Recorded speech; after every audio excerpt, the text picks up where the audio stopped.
میرے اللہ نے 10 راتوں کی قسم کھائی ہے، جو بندہ ان 10 راتوں میں اللہ کو راضی کرے گا اور 10 راتوں کو روشن کرے گا، اب کچھ نہ کریں، میری ایک منت ہے، درخواست ہے، ان 10 راتوں میں 10 راتوں میں عشاء کی نماز جماعت سے پڑھ، عشاء کی نماز اور 2 رکعت بقیہ نماز پڑھ کے صرف 2 رکعت نماز توبہ کے پڑھ لیں،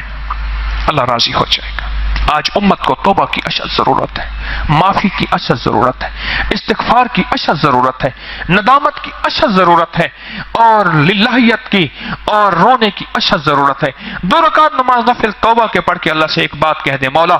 میں اپنے لیے اور پوری امت کے لیے توبہ کرتا ہوں، اللہ تو نے ان راتوں کی قسم کھائی ہے، یقیناً ان راتوں میں جو ہے تجھے پتا ہے مولا، وہ نور تو جانے، وہ برکت تو جانے، وہ خیر تو جانے، وہ راتوں کے اندر جو عافیت ہے وہ تو جانے، جو راتوں کے اندر رحمت اور راحت ہے وہ تو جانے، جو راتوں کے اندر مولا مجھے ملنا ہے مجھے خبر نہیں۔ مولا میں توبہ کر کے نا صرف ایک چیز مانگتا ہوں کہ مولا ان راتوں میں تیرے پاس جتنے بھی برکت کے عافیت کے خزانے ہیں اللہ مجھے اور میری نسلوں کو اور پوری امت کو دیتے ہیں۔ بولو کتنی بڑی دعا ہے، ہائے ہائے ہائے، بہت بڑی دعا بتا رہا ہوں میں آپ کو۔ یہ جو ذی الحجہ کا پہلا عشرہ ہے نا، اس میں 2 رکعت نماز نفل پڑھ لیں بس، نیت کون سی؟ توبہ کی، صلاۃ التوبہ، اور اللہ سے توبہ کی نیت کر کے، توبہ کی نیت کر کے تھوڑی سی نفل پڑھ کے کہہ دے سخیا وہ دن وہ راتیں وہ صبح وہ شامیں جو میں نے گزاری ہیں معافی مانگتا ہوں، اپنی طرف سے بھی، انسانیت کی طرف سے بھی، پوری امت کی طرف سے بھی۔ یا میں آپ کو عمل بتا رہا ہوں بڑا چھوٹا سا، تسبیحاں وظیفے سارا کچھ کرتے رہیے گا، ان 10 راتوں میں سب کچھ کیجئے گا، پر جو میں عمل میں آپ کو بتا رہا ہوں اس عمل کو ضرور کیجئے گا اور اس عمل کو پھیلائیں، اور جن لفظوں کے ساتھ میں بتا رہا ہوں جس کو بتائیں یہ 7 بات پوری بتائیں، پھر اس کو فائدہ ہوگا۔ یہ کہہ دے کہ 2 نفل توبہ کے پڑھ کے نہ، پہلے یہ اس کو فلسفہ ضرور بتائیں جو وضاحت میں بتا رہا ہوں کہ مولا میں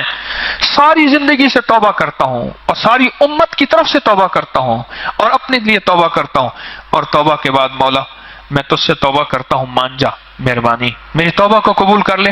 اور مولا ان 10 راتوں میں، اب سنیں جو بات میں کہنے لگا ہوں، جب ان 10 راتوں کی قسم کھائی ہے رب نے، سوچو تو کوئی انتہا ہوگی؟ سوچے تو صحیح، جن 10 راتوں کی میرے رب نے قسم کھائی ہے ان میں ان راتوں میں کچھ ہوگا تو قسم کھائی ہے، بولو تو صحیح۔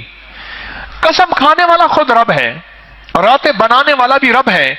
اور متوجہ کرنے والا بھی رب ہے، تو معلوم ہوا جو اعلان کرتا ہے او دوں گا میں، اور دوں گا، اور جب آئے تو خالی ہاتھ ایسے ڈال دے۔ بندہ بعض اوقات کسی سے مذاق کرتا ہے، میرا رب مذاق کرنے والا نہیں ہے، میرا رب بلاتا ہے تو پھر دیتا ہے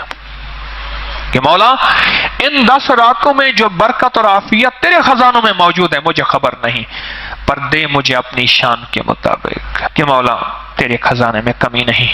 بس تو ان 10 راتوں کی خیر مجھے بھی دے اور میری نسلوں کو بھی دے، ان 10 راتوں کا نور مجھے بھی دے اور میری نسلوں کو بھی دے، ان 10 راتوں کی برکت مجھے بھی دے، میری نسلوں کو بھی دے، اور امت کو بھی دے، اور ساری انسانیت کو بھی دے۔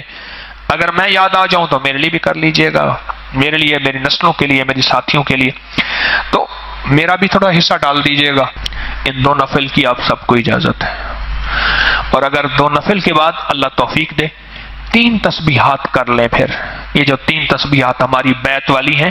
ایک تسبیح درود شریف کی، ایک تسبیح تیسرے کلمے کی، اور ایک تسبیح استغفار کی۔ اگر یہ بھی نہیں کر سکتے تو 3 دفعہ استغفار پڑھ کے 10 منٹ دعا کر دیں کہ مولا ان 10 راتوں کا نور مجھے دے، میری نسلوں کو دے، پوری امت کو دے، اور جو برکتیں اور عافیتیں ان 10 راتوں میں مولا تو نے پوشیدہ رکھی ہیں، جو کہ قسم کھا کے محسوس ہوتا ہے کہ تیری قسم اتنی بھاری ہے کہ ان 10 راتوں میں کچھ ہے، مولا مجھے عطا فرما۔